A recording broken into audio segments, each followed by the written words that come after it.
Prière mercredi 25 décembre. La prière connue sous le nom du « Notre Père » se trouve sous sa forme habituelle dans l'Évangile de Matthieu au chapitre 5 à la fin de tout un enseignement du Christ sur la prière.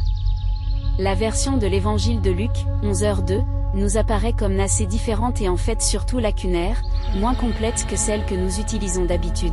Cette différence peut être interprétée de deux façons opposées. On a pensé longtemps que la plus originale devait être la plus dépouillée, c'est-à-dire celle de Luc, et que celle de Matthieu nous donnait une version retravaillée, réécrite, sans doute après de nombreuses années d'usage liturgique. Aujourd'hui, la recherche la plus avancée sur la rédaction des évangiles nous incite à penser le contraire.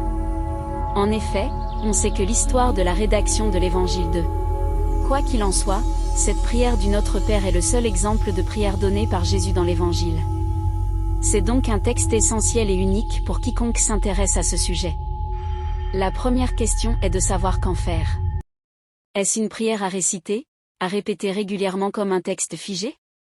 Rien n'est moins certain, et il ne s'agit en tout cas pas de dire le Notre Père comme une récitation. Dans l'Évangile de Matthieu, le Christ condamne justement les païens et leurs vaines redites. Répéter mécaniquement un texte, fût-il le plus amène.